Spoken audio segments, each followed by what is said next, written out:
This is the screencast for section 4.4, example 4. We're going to look at phase shifts. A phase shift of a trig function is basically a horizontal shift left or right. So as in horizontal translations, which you learned in section 1.6, if you are adding a value to C, the shift is actually the opposite of that value. So you would be moving, like if you had x plus 2, you'd be moving left 2. All right. So we're going to look at example 4, and we're going to write the cosine function as a phase shift of the sine function. So in other words, let's see, cosine of x, I graphed both cosine and sine just to make this a little bit easier for us. The cosine function is the one that passes through 0, 1 because the cosine of 0 is 1. So that's this guy. Now the other graph here is going to be the sine function. The sine of 0 is 0, so the sine function will pass through 0, 0. Now sine of x has a maximum right here at pi over 2, 1. Ms. Larson, how did you know that? Well, I know that because the sine of pi over 2 is 1, so it has the point pi over 2, 1. Cosine's maximum, as we just talked about, is 0, 1. So in order to express the cosine function as a phase shift of sine, I need cosine of x to equal sine of x plus c, some value. Well, I'm going to take the sine function and shift it left pi over 2 to get the cosine function. So if I'm going to shift that left pi over 2, the cosine of x is going to equal the sine of x plus pi over 2. So now I have expressed the cosine function, cosine of x, as a phase shift of sine function. So if you take an x value and add pi over 2 and take the sine of it, you'd get the same value as if you took the cosine of that value. Now we got to go backwards.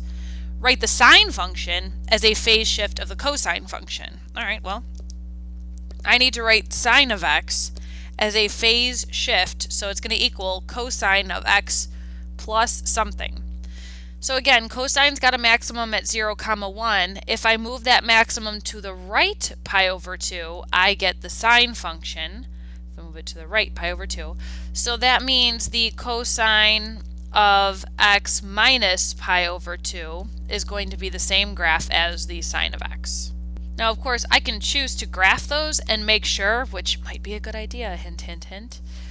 So in y equals, I'm going to, I'll just check part B just for good measure here. Sine of x is the one graph, and I'm saying that that is going to be the same graph as the cosine of x minus pi over 2. Now, I'm hoping those graphs are going to be the same exact graph, so I'm going to make y2 bold so I can see it graph over y1. So there's the sine of x, and now hopefully, yep, the cosine of x minus pi over 2 is graphing to be the same exact graph. The now try problem number 41 says write the function y equals negative sine of x as a phase shift of y equals sine of x. Well, I'm going to graph both of those. I know that I've got a vertical flip over the x-axis, so I can pretty much guess what that's going to look like, but let's just graph it to make sure. So this graph right here, the one that goes up to the right, is sine of x, and I know that because the sine of pi over 2 is 1, so its maximum here is at pi over 2, 1. So this is y equals the sine of x. The other one, the one that's going through the origin down to the right, is going to be y equals negative sine of x, and I know that because that would be the vertical flip. So the sine of, let's see, gosh, what would this be over here? Well, instead of the sine of 3 pi over 2 being negative 1, now the sine of 3 pi over 2 is going to be positive 1. So I want to write the function y equals negative sine of x as a phase shift of sine of x. So I need to make negative sine of x equal the sine of x plus a number. Okay, so if the maximum of sine of x is at pi over 2 comma 1, if I shift that right pi, I get the maximum for negative sine of x. So I need to move sine of x right pi in order to lock in that the curve would be the same.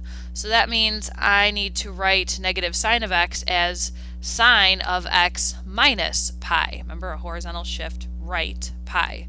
Now, of course, I'm going to check that. So I want one of the graphs definitely to be negative sine of x. The other one I want to be sine of x minus pi, and hopefully that will graph to be the exact same curve. So I'm going to make y2 bold to watch it graph over the first one. Cross your fingers. You don't need to cross your fingers. We know we got this. Yep, there it is.